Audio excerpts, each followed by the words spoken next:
días a los presentes y a los que están en la transmisión online. Hoy día vamos a hablar de un tema, yo creo que interesante. Siempre es bueno actualizarse en temas de cáncer. Como dijo específicamente, la relación que existe entre virus y cáncer, ¿no? Si bien es cierto, sabemos que los virus a nivel de salud pública causan muchas molestias, muchos problemas, sobre todo en las enfermedades agudas, ¿no? Las infecciones que cada año circulan. Sin embargo, hay muchos virus también, bueno, no tantos, pero también relacionados al cáncer. Hay otros que todavía no se logra hallar una relación directa, pero bueno, vamos a ver algunos de ellos, los que se conoce bien, reforzar algunos conocimientos y la última parte de la charla, pues ver algunas alternativas nuevas que se están dando para prevenir o tratar algunos cánceres que son causados directamente por los virus. Bueno, comenzamos sin más preámbulo. De manera general, podemos decir que el cáncer es la enfermedad que causa la segunda tasa de muerte en el mundo, después de las enfermedades cardiovasculares. También de manera general se puede decir que es un grupo de enfermedades caracterizadas por un crecimiento desmedido, desmesurado, descontrolado de algunas células, y que estas células en algún momento van a tener la capacidad de ¿qué? De poder diseminarse a tejidos que están circundantes o distantes a esa célula, por lo cual en algunos casos, sobre todo cuando es hallado en etapas avanzadas, no causa la muerte de las personas.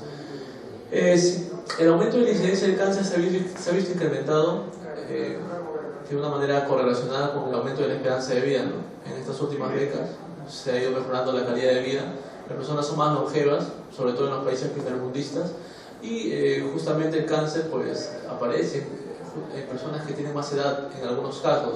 ¿Por qué? Porque como el caso de los virus, por ejemplo, requiere mucho tiempo de incubación para que pueda causar el cáncer. Por ejemplo, en el hepatocarcinoma celular que vamos a ver, requiere un periodo de incubación de 30, 40 o hasta 50 años, ¿no? Entonces, las personas que son más longevas se van a manifestar algunos tipos de cáncer, por ejemplo.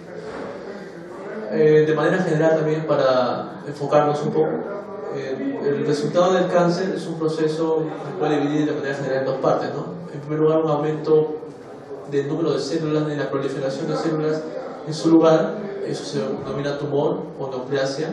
Sin embargo, cuando estas células ya tienen la capacidad de invadir a otros tejidos, pues se llama una metástasis, o lo que se llama una metástasis se puede denominar como tumor maligno o cáncer.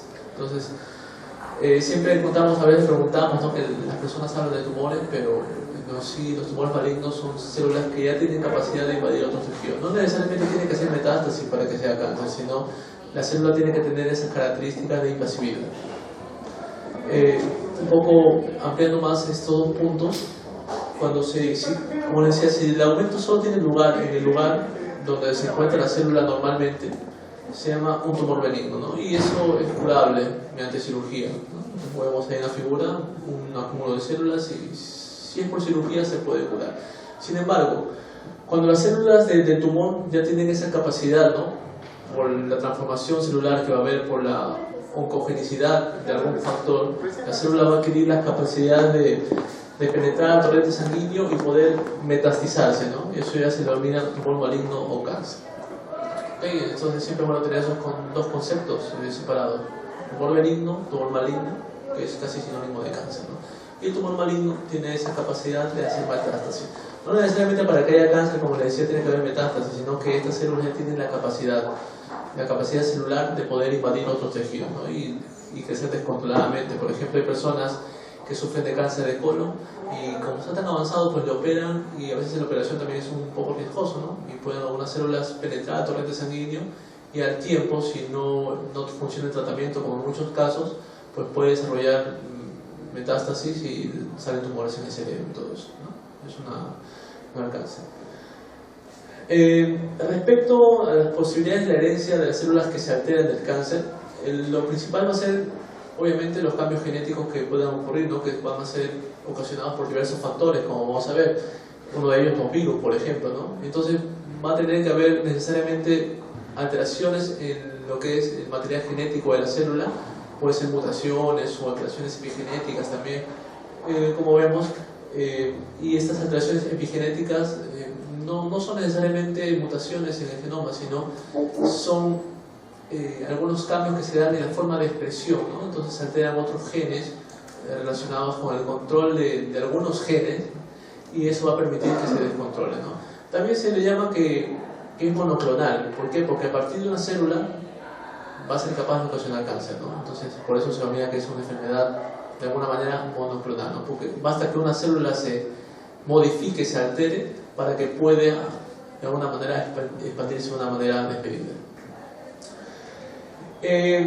Para definir y centrarnos más en la definición general del cáncer, se puede decir que es una enfermedad genética, una enfermedad de los genes, que no necesariamente significa que sea hereditaria, ¿no? Si bien es cierto, las personas que sus padres o sus antecesores han sufrido algún tipo de cáncer, tienen más probabilidades en algunos casos de poder desarrollar algún tipo de cáncer, no tiene más predisposición. Sin embargo, no es hereditario tal cual, ¿no? No se puede decir. Es una enfermedad genética, pero no necesariamente hereditaria, ¿no? Y que se va a basar en que van a sufrir alteraciones de una célula inicial, como decía, por eso se denomina que es monoclonal, y que al ser heredados por la célula progenie, pues provocan que el grupo de células circundantes se modifique, escapen al control normal de crecimiento, incluso también escapen al control del sistema inmune. Esto va a permitir dañar a otras células sanas, ¿no? El espacio va a cambiar el ambiente celular, y acabe por impedir el funcionamiento del organismo en general, ¿no? Y en algunos casos, como le decía, causar la muerte. Respecto a los genes que se alteran en el cáncer, pueden definirse en tres grupos. Las mutaciones que van a tener, los genes que van a tener las mutaciones para poder causar un cáncer se pueden dividir en grupos. Los protooncogenes, los genes supresores de tumores, y también los genes de reparación del ADN, ¿no? Entonces se puede dividir. Respecto a los protooncogenes, van a derivar a los oncogenes cuando se mutan, modifican o alteran su expresión. Entonces, los protooncogenes son genes que normalmente se ubican en la fase inicial del ciclo celular, como vamos a ver en una figura, y eso van a, de alguna manera, promover el crecimiento celular, ¿no? Van a promover el ciclo celular que avance. Sin embargo, al mutar estos protooncogenes, que son proteínas o genes que se expresan normalmente en las células, que van a estimular el crecimiento, como les digo, al mutar originan proteínas con una función alterada, desmedida, y eso va a estimular el crecimiento descontrolado e invasividad de las células, y también por una expresión excesiva, ¿no? Entonces vemos que los protooncogenes van a participar en diferentes partes, ¿no?, del ciclo celular, como factores de crecimiento, receptores de factores de crecimiento, ¿no?, algunos translocadores de membrana, algunos factores de transcripción. Entonces, de manera general, los protooncogenes pueden ser de varios tipos. Factores de crecimiento extracelulares, ¿no?, como algunas hormonas proteicas, ¿no?, van a permitir estimular a otras células para que puedan crecer. Como se dice, homólogos de factores normales de crecimiento. También están los receptores de esos factores de crecimiento, ¿no?, si también podrían ser considerados como proteínas protoncogénicas. Por ejemplo, algunas membranas que se encuentran generalmente en la membrana. También están los transductores de señales intracelulares, por ejemplo. En algunos genes se ha visto que, bueno, mejor dicho, en varios tipos de cáncer que se altera la expresión de RAS-MAP y de la vía MEK, que van a, de alguna manera, producir un crecimiento excesivo de la célula. Por ejemplo, ¿no?, en el VIH, ¿no?, saliendo un poquito del tema, pero para darles el ejemplo, la terapia actual o las nuevas tendencias indican que para, de alguna manera, eliminar los reservorios virales, que es el principal obstáculo para poder curar el VIH, hay que tratar de activar o reactivar algunas células, ¿no? Y justamente muchos de los compuestos que reactivan esas células reservorio, que son latentes, activan estos compuestos. Y por supuesto que tener siempre cuidado que esos compuestos no sean cancerígenos, ¿no? Entonces siempre hay algún temor de que algunos compuestos reactivantes para las nuevas terapias del VIH no sean tumorogénicos, ¿no?, que no sobreexpresen tanto eso tampoco. Si bien es cierto, se hallan que actúan mediante la vía de MEK, algunos de ellos, sin embargo, pues tampoco no tiene que ser tumorogénico, no tiene que ser medido. Y algunos factores de destrucción nuclear, como por ejemplo el factor nuclear kappa beta, es un factor nuclear de crecimiento de la célula, ¿no? Entonces podría ser considerado como un protoncogene. De manera general, los oncogenes son las formas activas o mutadas de los protooncogenes que normalmente se expresan en las células, como les decía, y esas mutaciones le van a hacer tener una ganancia, un exceso de función de lo que normalmente tienen.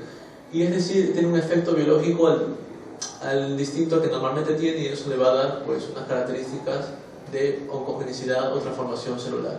Y vemos algunos factores que pueden influenciar en que los protooncogenes normalmente se conviertan en oncogenes, por ejemplo los mutágenos, los carcinogénicos, ya pueden ser químicos o naturales, los virus, las irradiaciones, entre otras cosas, ¿no? Entonces va a hacer que en un momento los protooncogenes normales, por alguno de estos factores, se modifiquen y sean oncogenes, ¿no? Y esos oncogenes van a, de alguna manera, influir mucho en el crecimiento de las células, de una manera expedita, ¿no? Porque el cáncer es un crecimiento desmesurado del crecimiento de las células normalmente, ¿okay?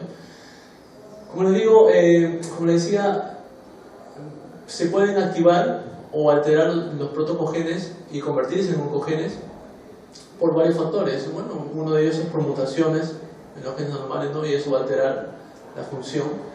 El otro es por pérdida de control de expresión, ¿no? La proteína no necesariamente es alterada, pero la regulación a través de sus promotores quizás se pierde, ¿no? Entonces hay un descontrol por esa parte.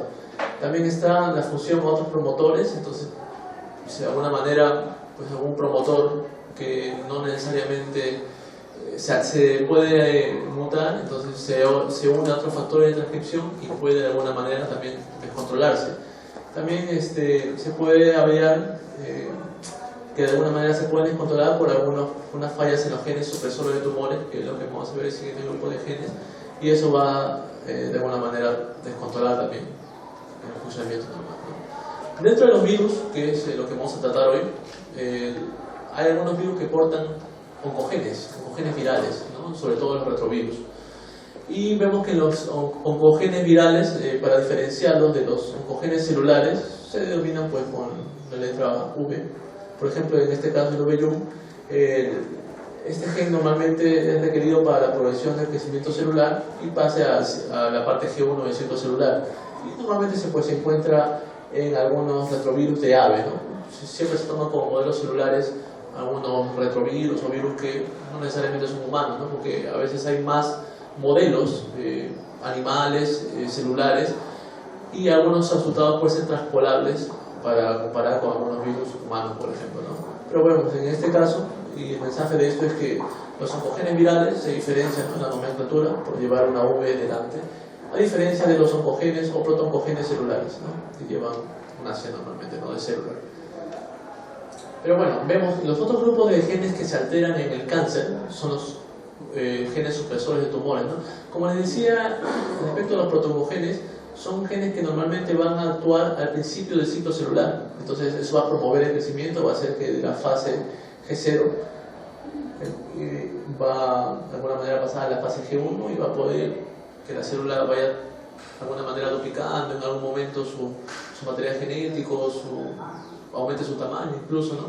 Sin embargo, los genes supresores de tumores son como algo que fiscaliza, si se puede decir. Entonces es algo que son un grupo de genes que, viendo las condiciones sobre todo de nutrientes y sobre todo adecuadas, van a permitir que la célula siga creciendo, ¿no? Es como un stop que hay acá. Entonces estos genes supresores de tumores se ubican mucho después que los protooncogenes, ¿no? Me refiero al momento de acción, y eso va a permitir o va a dar el visto bueno para que la célula siga su ciclo celular, ¿okay? Estos genes supresores de tumores normalmente, como les decía, tienen la función de controlar el ciclo de división celular, evitando el crecimiento excesivo y manteniendo de alguna manera las características normales de una célula, ¿no? Entonces es un punto de control importante. Y al mutar, algunos de ellos pues van a perder el control y van a hacer que que no haya un semáforo, si se puede decir. Entonces la célula continuamente entre a ciclo replicativo. Respecto a los genes supresores de tumores, se pueden hallar, por ejemplo, el RB y P53, ¿no? Y algunos antígenos son los que van a de alguna manera interferir con ellos cuando hay algún proceso canceroso, algún proceso de transformación celular. Como decía,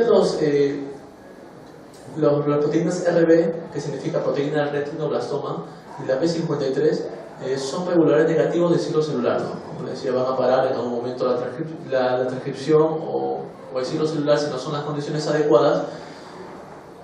Y ellos, de alguna manera, son opuestos a los protoncogenes, ¿no? Mientras que los protoncogenes promueven el ciclo, estos de alguna manera limitan el ciclo celular, ¿no? Entonces eso es importante. Y como les decía, la decisión de que la célula siga su ciclo celular va a depender mucho de estos genes, ¿no? Y cabe resaltar que en algunos virus, por ejemplo, vamos a ver que bloquean alguna de estas proteínas, o las dos incluso, ¿no? Vamos a ver el papiloma en su momento, en uno de los puntos, que sus genes que tienen de alguna manera van a bloquear estas proteínas que son importantes para el ciclo celular, y es un mecanismo de patogenicidad directo. ¿Okay? Para un poco ver el equilibrio, como les decía, y de alguna manera completar la idea, los protoncogenes de alguna manera se empujan, ¿no? Hacen que la célula promueva y crezca. Sin embargo, cuando se encuentra en equilibrio todo, los genes supresores de tumores van a actuar y se va a mantener un ciclo normal. Sin embargo, si hay una mutación, una alteración en los protoncogenes, van a superar a la función de los genes supresores de tumores y va a influir en el crecimiento celular, ¿no? En el ciclo celular se va a descontrolar. De igual manera se puede descontrolar si hay alguna alteración en los genes supresores de tumores, ¿no? Entonces no va a haber quien para los protoncogenes, también va a haber un control desmedido de las células, ¿no? Como se dice acá, no hay quien frene, ¿no? Entonces acá mientras se empuja, la mutación empuja y supera la función de los genes supresores de tumores, acá una mutación en estos genes pues no va a permitir frenar el ciclo normal de la célula, ¿no? De algún tipo de célula. Hay otros tipos de genes que pueden ser alterados también en un proceso canceroso, ¿no? Que son los genes de reparación del ADN, que son los responsables de subsanar los errores producidos, ¿no? Por una mutación en la replicación normal del genoma. Y claro, que pueden ser inducidos por radiaciones o agentes químicos, ¿no? O cualquier tipo de mutágeno, o un virus también. Se llama fenotipo mutador a aquella célula inicial que va a tener una mutación alterada en los genes de reparación del ADN, ¿no? Y entonces eso va a permitir que se generen una progenie o clones celulares que van a tener este defecto genético. Bueno, habiendo hablado un poco de las generalidades y situarnos qué genes son alterados, es importante tenerlo en cuenta para cuando hablemos de algunos virus que son los que van a causar algunos cánceres. También es bueno tener en cuenta los agentes carcinógenos y también tener en cuenta cuánto de las infecciones virales, mejor dicho, de los cánceres que hoy día son causados por virus, ¿no? Algunos de ellos. Bueno, como les dije, uno de las causas primordiales para que haya un cáncer son los agentes carcinógenos, ¿no? Son agentes externos que van a causar la aparición del cáncer y normalmente se pueden agrupar en tres categorías, ¿no? Uno de ellos están los compuestos químicos que representan actualmente la mayoría de casos de cáncer son causados por el tipo de compuestos, ¿no? Se dicen que entre un 80-90%, ¿no? Dependiendo de una fuente también a otra. Por ejemplo, estos datos son obtenidos de un apartado de virus y cáncer, de virus patógenos, se llama el libro. Y se dice que los compuestos químicos pueden producir hasta un 80-90% de cánceres, ¿no? Por ejemplo, ¿qué compuestos químicos hay? ¿No? El tabaco, el alcohol, e incluso algunas sustancias naturales como hormonas, ¿no? La sobreexpresión de estrógenos o andrógenos también puede inducir la formación de algunos tipos de cáncer. También están los agentes físicos que corresponden más que todo a las radiaciones, sin embargo constituyen la menor tasa de cáncer que produce. Y vamos a ver los agentes infecciosos, ¿no? Que comprenden virus, bacterias, algunos parásitos también, y corresponden a un 5 a 10%. Sin embargo, algunos datos de otras fuentes dicen que los virus por sí solos pueden producir el 18 al 20% de los cánceres, ¿no? Sin embargo, es un poco variable eso. Entonces, es muy difícil a veces establecer la relación causal entre un cáncer y un virus, ¿no? Si bien es cierto, pueden correlacionar muchas veces, ¿no? Por ejemplo, en su momento, como vamos a ver, correlacionó mucho tiempo algún tipo de tumor con la presencia de un virus. Sin embargo, pues una década después se puede, en algunos casos, atribuir la causalidad, ¿no? Entonces, hay todavía muchos datos al aire y yo creo que con el pasar de los años va a incrementar un poco ese número, ¿no? Otra fuente también tomada del mismo autor, de virus patógenos, más o menos detallan un poco estos agentes y su relación con algunos tipos de cáncer. Como decía, el tabaco, ¿no? Es un factor importante que puede causar cáncer y está asociado a los cánceres de estómago, esófago, sobre todo pulmón, cavidad oral y faringe, y se ve incrementado muchas veces por otras sustancias químicas, como por ejemplo el alcohol, ¿no? El alcohol puede en algún momento incrementar el riesgo de cáncer. Estos son factores de riesgo. Como les decía, el Helicobacter pylori, y si bien es cierto, es una bacteria que puede causar cáncer de estómago, sin embargo, pues requiere de otros factores, ¿no? Requiere de otros factores.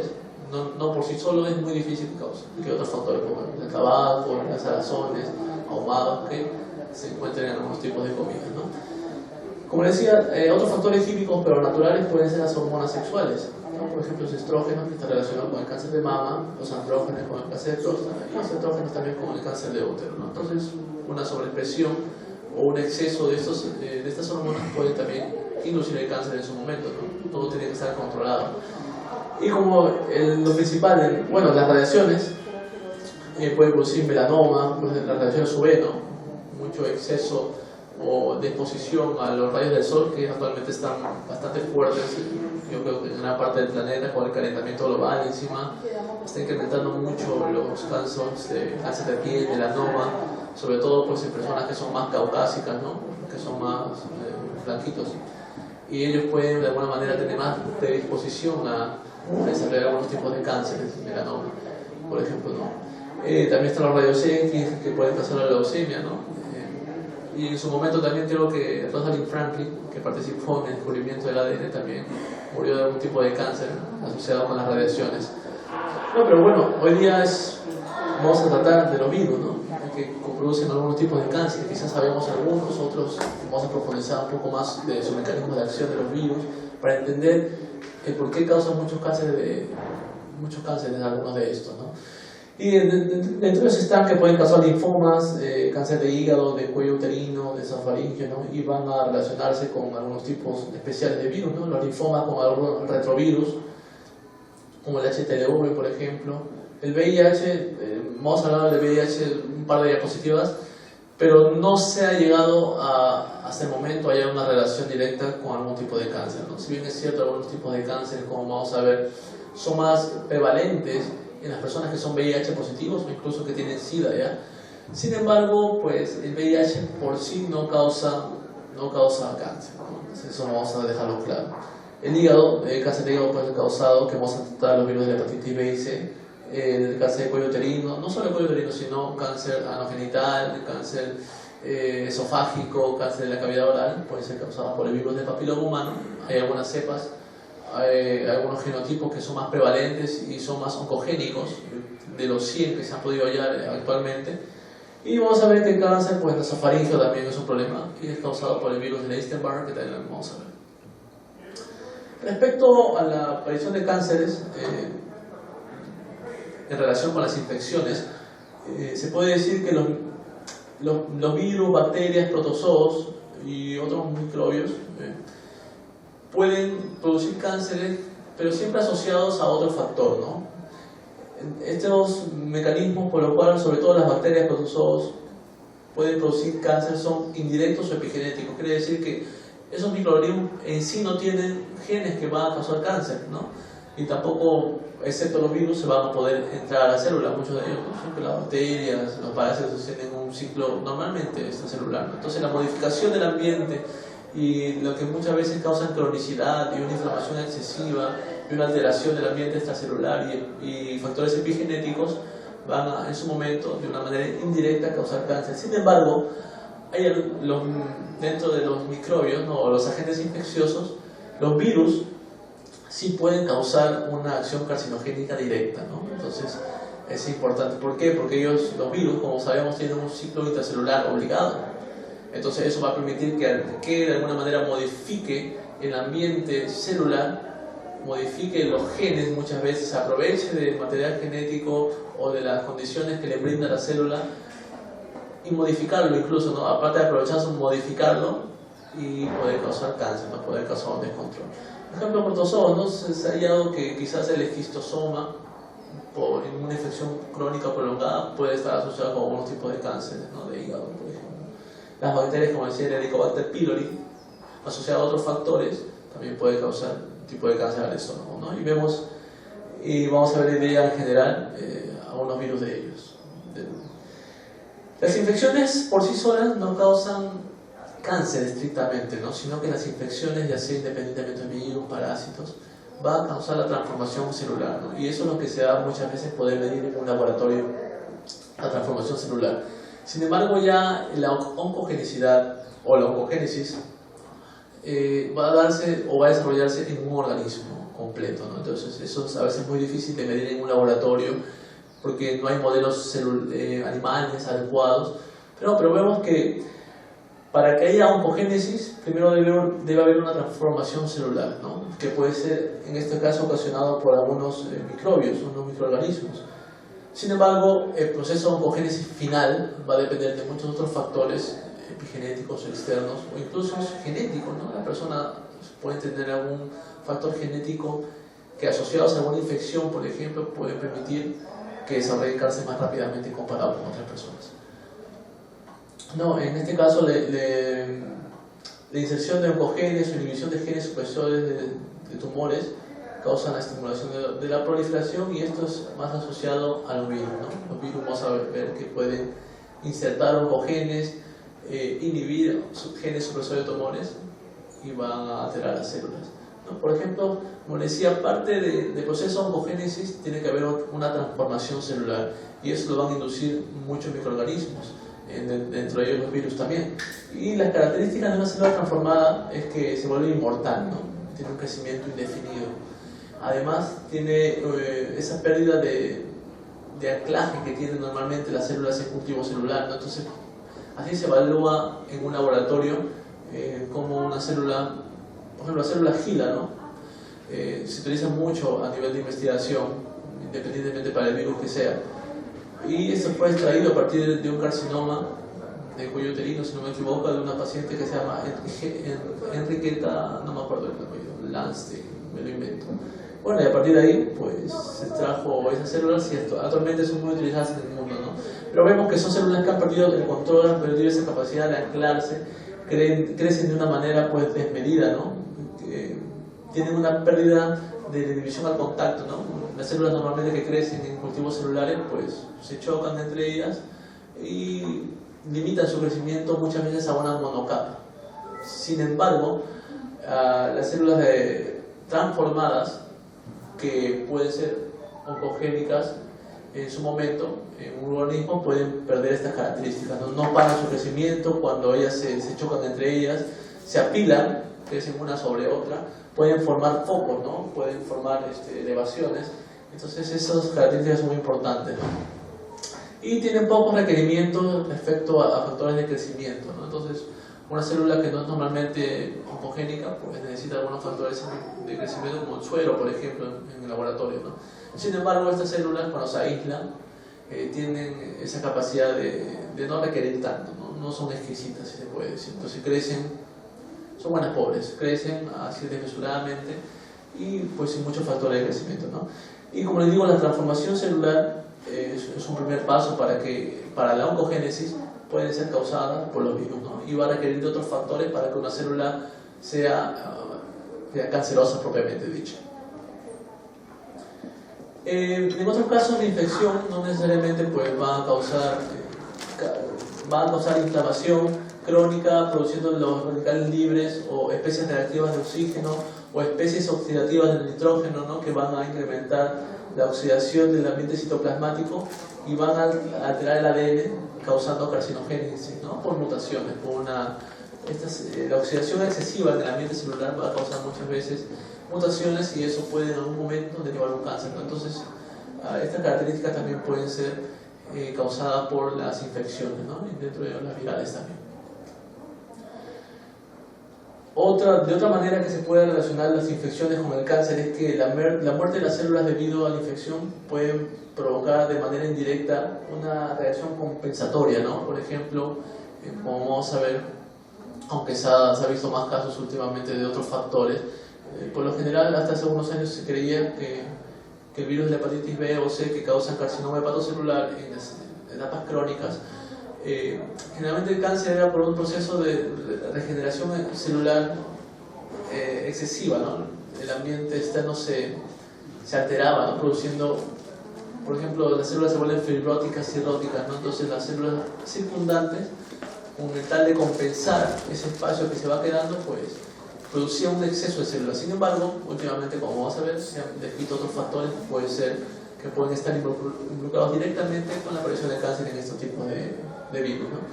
Y la inmunosupresión puede causar carcinogénesis también. Por ejemplo, como les decía, en el caso del VIH no se ha probado hasta el momento que pueda causar directamente algún tipo de oncogénesis, ¿no? Sin embargo, los pacientes, como les decía, VIH positivos, tienen más predisposición a algunos tipos de cánceres. Y eso va a ser, ¿por qué? Porque les baja su sistema inmune. Entonces, el sistema inmune normalmente juega un papel importante en detectar células cancerosas. Sin embargo, si hay un proceso de inmunosupresión, ya sea por infección o por genéticamente, ¿no? Estamos predispuestos a ser inmunológicamente más sensibles, pues la gente puede estar predispuesta en algún momento a sufrir algún tipo de cáncer o a desarrollar algún tipo de cáncer, ¿no? Por lo general, los agentes infecciosos que pueden producir cáncer son muy prevalentes en la población. Sin embargo, no todos ellos van a poder causar cáncer. Y muchas veces, como digo, depende del estado inmunológico o de la genética de la persona, ¿no? Por ejemplo, vamos a ver que el virus de Epstein-Barr se encuentra casi en el 95% de las personas. Sin embargo, solo algunas de ellas van a poder desarrollar algún tipo de cáncer, ¿no? Entonces va a depender mucho la genética, los factores también de alimentación, los factores sociales, entre otras cosas, ¿no? Y asimismo, la aparición de cáncer normalmente es un proceso infrecuente, ¿no? A pesar que sabemos que existen muchos tipos de cánceres, normalmente es un proceso infrecuente, ¿no? Tiene lugar tras un largo periodo de latencia y, como les digo, puede depender de la zona geográfica. Algunas razas humanas tienen más predisposición al cáncer que otras, por ejemplo, o de la edad, ¿no? Como les digo, en las personas mayores y relacionado con la calidad de vida que se ha aumentado, pues aparecen algunos tipos de cánceres que antes eran poco frecuentes, por ejemplo. Centrándonos un poco más en lo que es los virus. Los virus, de manera general, pues sabemos que tienen dos mecanismos de acción con el fin de persistir en el ambiente, ¿no? Uno de ellos es la replicación continua, ¿no? Por ejemplo, estos virus son los que normalmente conocemos en la actualidad. Son los virus que van a causar infecciones agudas, ¿no? Por ejemplo, la influenza, los renovirus, los virus gastroentéricos. Van a tener este ciclo de replicación continua, no van a causar un efecto citopático, quiere decir que van a matar las células para poder producir más virus, ¿no? Y ese es un mecanismo por el cual los virus persisten en el ambiente. Sin embargo, hay otros virus que tienen la capacidad de persistir, ya sea integrados o no en el genoma, y eso les va a permitir poder estar latentes durante muchos años. Y en algún momento, algunos de ellos, como vamos a ver, los herpesvirus, los papilomavirus, los retrovirus, estos virus muchas veces, luego de un periodo de incubación bastante largo, que es uno de los mecanismos que de persistencia también de los virus de manera general, van a permitir desarrollar algunos tipos de cáncer, ¿no? ¿Por qué? Porque la persona pues quizás tiene menos defensas, aprovecha un evento externo para poder desarrollarse, ¿no? Entonces vemos que cuando los genomas virales persisten en las células infectadas, pueden estar relacionados en algunos casos a la predisposición del cáncer, ¿no? Y vemos algún ejemplo, que vamos a ver los herpesvirus, los papilomavirus y también los retrovirus, ¿no? Muchas veces, como les decía hace un rato, no es fácil establecer la relación virus-cáncer. Es muy complicado a veces decir, ¿no? Si bien es cierto, a veces hay correlación, que se encuentran algunos tipos de virus en algunos tipos de cánceres. Sin embargo, la causalidad muchas veces es difícil atribuirle en un primer momento, ¿no? Entonces se requieren muchos años de estudio, muchos años de seguimiento para poder de alguna manera atribuirle, ¿no? El origen del cáncer a un tipo de virus, por ejemplo. Se han descrito varios virus relacionados a cánceres humanos, entonces vamos a ver algunos de ellos hoy día. Y dentro de los virus asociados a tumores, pues los retrovirus cobran una especial importancia, no necesariamente en humanos, ¿no? Sin embargo, hay que tener en cuenta que los retrovirus pues son virus de alguna manera zoonóticos, son virus que se pueden transmitir en algún momento de animales a hombres, como el VIH, por ejemplo. En un momento fue virus del simio, ¿no? En 1920 más o menos se dio el traspaso y se convirtió en VIH.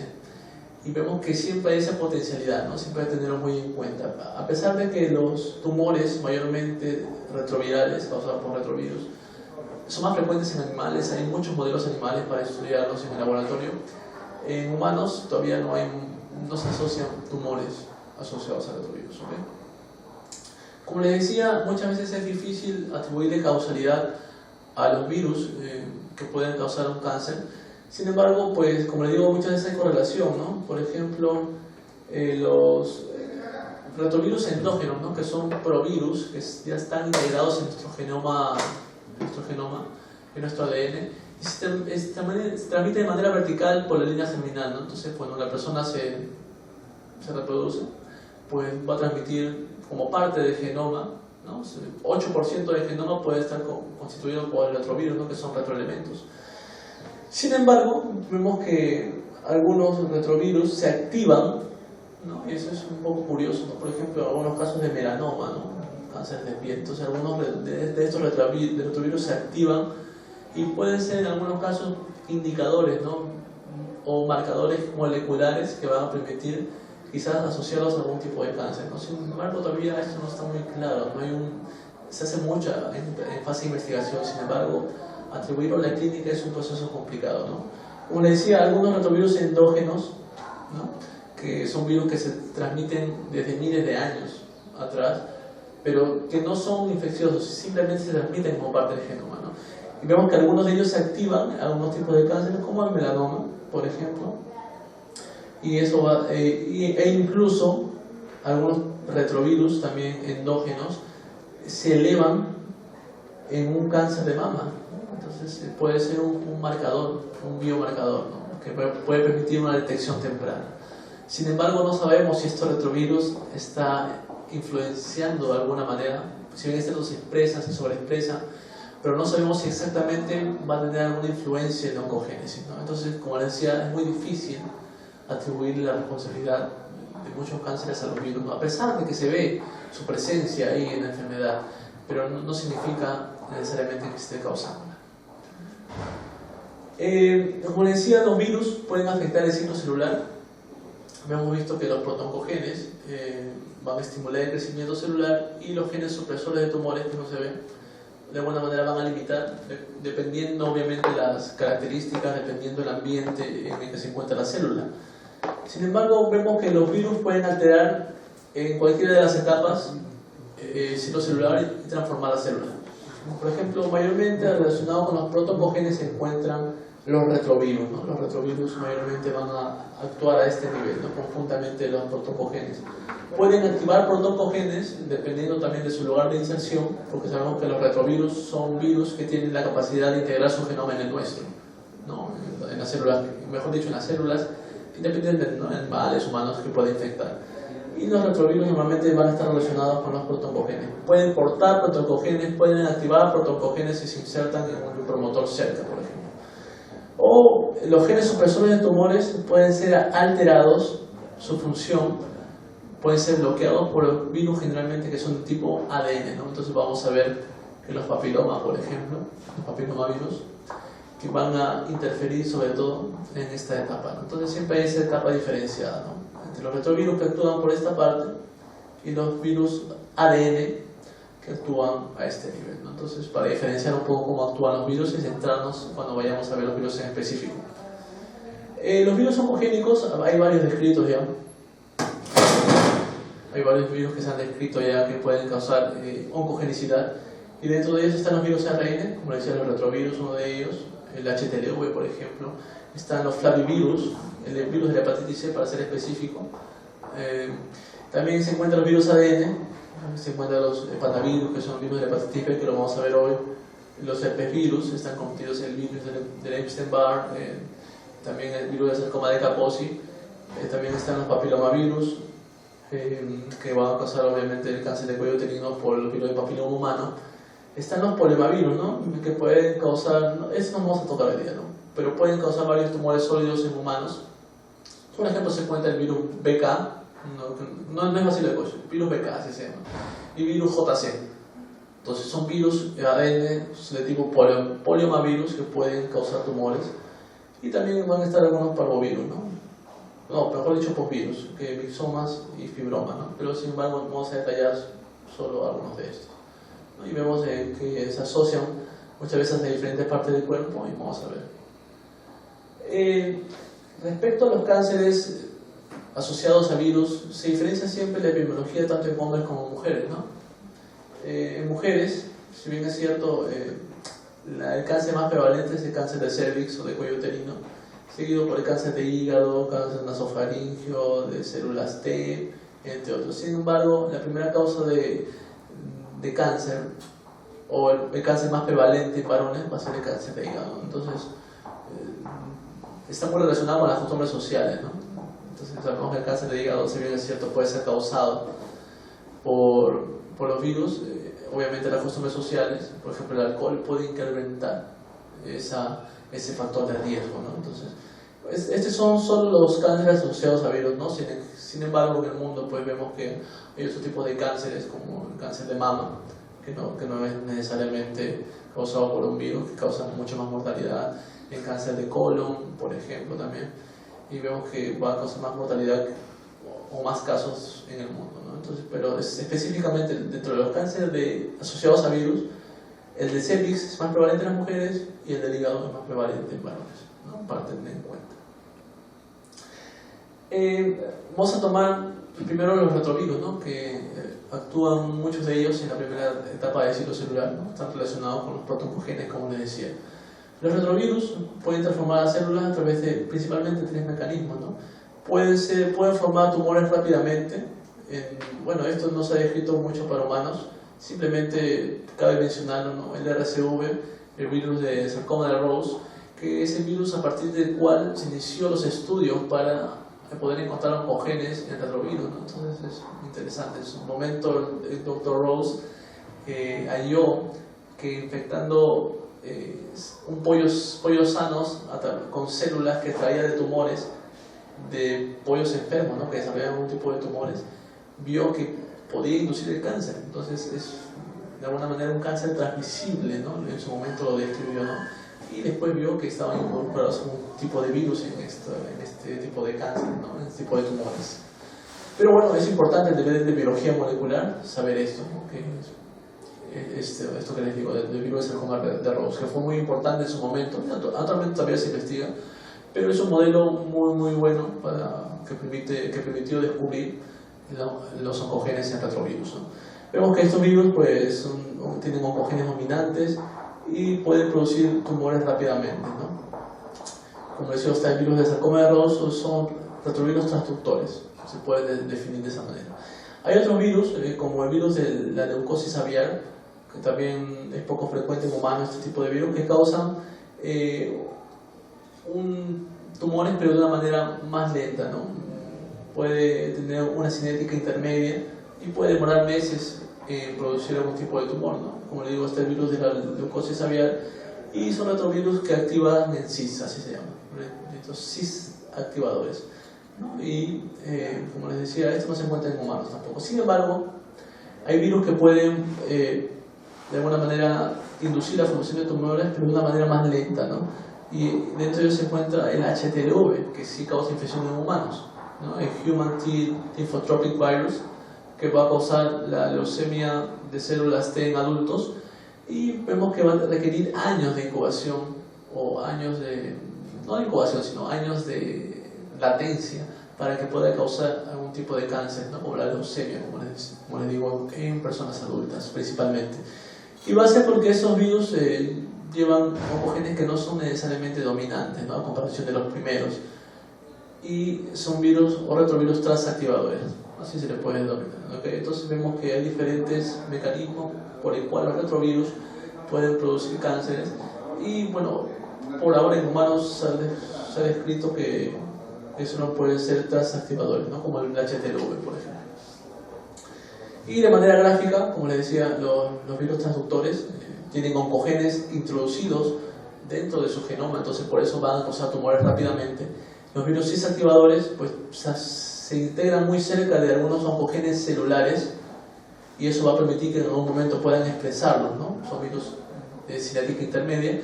Y los virus transactivadores pues tienen también algunos oncogenes dentro de su genoma, sin embargo pues no son dominantes, ¿no? Entonces en algún momento se van a expresar y van a permitir que puedan alterar las células, ¿no? Y como les digo, el caso de de este tipo de retrovirus son el virus HTLV. Y de manera general se puede describir que todos los retrovirus son mutágenos insertacionales, ¿no? Sabemos que los retrovirus, por ejemplo el VIH, es el ejemplo clásico, se pueden, como parte de su mecanismo de ciclo viral, se integran en el genoma nuestro, ¿no? Y el hecho de que algo se introduzca en otro genoma puede ser un potencial agente oncogénico, ¿no? No todo, porque puede insertarse en un lugar donde se expresan normalmente muchas proteínas. Entonces es un factor importante a tener en cuenta, ¿no? Todos los retrovirus son mutágenos insertacionales, independientemente si es de humanos o animales, ¿no? Para entender un poco más la dinámica de los retrovirus, se puede decir que los retrovirus capturan oncogenes de la célula y los forman parte de su genoma, ¿no? Entonces por eso que vemos que hay muchos retrovirus que tienen esa capacidad de causar tumores. Entonces vemos que algunos retrovirus pues infectan la célula, algunos cuando empaquetan un nuevo virus sufren de lesiones en alguna parte del genoma y otros sufren inserciones. Y vamos a ver, ¿pero de qué? ¿Inserciones de qué? De un oncogen que se encuentra en la célula normalmente. Es así como ganan oncogenes, o sea, se están transcribiendo y se pasan un poco, ¿no? Se pasan un poco y eso va a permitir capturar otros oncogenes celulares. Vemos que en otro caso se delesiona parte de su genoma, pero también integra un oncogen celular. Entonces, en algún momento, cuando estos virus puedan coinfectar una célula, se va a formar un retrovirus que en algún momento pueda tener un oncogen dominante, ¿no? Como vemos que es el caso del virus de sarcoma nervoso. Y que puede, de alguna manera, interactuar con el virus de la licosis aviar, puede en algún momento poder transmitir sus oncogenes a otros retrovirus, ¿no? Entonces es así como los retrovirus de manera general ganan oncogenes, ¿no? Y está relacionado en gran parte a que tienen la capacidad de integrarse en el genoma, ¿no? Y algunos efectos genéticos como mutaciones, mejor dicho, inserciones o deleciones van a favorecer a que estos retrovirus puedan ganar oncogenes celulares, ¿no? Y obviamente si los oncogenes celulares, como les he dicho, que son protooncogenes, tienen la función de incentivar el crecimiento celular. Sin embargo, ya cuando son capturados por los retrovirus, su control cambia, ¿no? Entonces puede ser más desmedido, más desmesurado, y es así como va a causar cáncer en muchos casos. Y como les decía, muchos de los retrovirus tienen como parte de su genoma que han ganado a través de la evolución muchos oncogenes celulares, ¿no? Entonces se encuentran en las secuencias de ADN proviral, se encuentran muchos oncogenes, ¿no? Pero generalmente, como les digo, este tipo de retrovirus son de alguna manera transductores, no quiere decir que van a causar tumores a gran velocidad. Sin embargo, en humanos, pues hasta el momento no se ha descrito alguno que pueda causar tumores de una manera tan rápida, ¿no? Pero es bueno tenerlo en cuenta. ¿Por qué? Porque para el estudio de laboratorio es muy importante. Y también, como les digo, muchos retrovirus tienen la capacidad zoonótica, ¿no? De en algún momento transmitirse a humanos. Entonces es importante tenerlo en cuenta. Y vamos a ver también el ejemplo del HTLV, que es el Human T Lymphotropic Virus, que causa leucemia en células de linfocitos T en adultos. Y vemos que este virus, que también se integra en el genoma, tiene un oncogen que no es dominante, ¿no? Que va a causar de alguna manera leucemia, pero luego de mucho periodo de incubación, mucho periodo de latencia, puede ser varias décadas, y vemos que sobre todo la proteína TAX, que está codificada dentro del genoma viral, dentro del provirus, en un momento puede interferir con algunos factores normales del crecimiento de la célula, entonces lo puede bloquear, o de alguna manera exacerbar su función, ¿no? Y va a hacer que las células, que los genes celulares pues se activen y produzcan más crecimiento, ¿no? Entonces, y lo curioso también que esta misma proteína, aparte de interferir con algunos factores de transcripción, pues pueden de alguna manera activar, ¿no? Autoactivar al virus. Entonces eso va a ser un proceso que nunca acaba. ¿Ok? Bueno, sin embargo los virus ADN, que como les decía, más actúan a nivel de inhibir algunas proteínas que están involucradas como genes supresores de tumores, van a interactuar en otra fase de ciclo celular, ¿no? Lo que ellos van a querer más los virus, bueno, no es que querer, ¿no? Van a interferir más en hacer que la célula pase a la fase S, ¿no? Es donde va a haber la síntesis de ADN, con el fin de que ellos también puedan producir su ADN. Entonces, como les digo, van a interactuar los T antígenos, que significan algunas proteínas que tienen estos virus, para poder interferir con algunas proteínas celulares involucradas en la supresión de tumores, ¿no? Y vamos a ver, por ejemplo, la P53, que es un principal blanco de muchos de estos virus. Como les decía, los virus ADN interfieren con el tejido celular con el fin de replicar su ADN. O sea, es una manera indirecta que ellos tienen, ¿no? Con el fin de ellos ganar algo, pues descontrolan todo. No sé si lo harán de manera voluntaria o involuntaria, pero en la evolución han adquirido esta capacidad, pues ellos lo hacen con el fin de poder replicar su ADN. Y como les digo, normalmente inactivan P53, y P53 es una proteína que normalmente se encuentra en el centro mitocondrial y que de alguna manera va a producir apoptosis cuando la célula no se encuentra en condiciones adecuadas.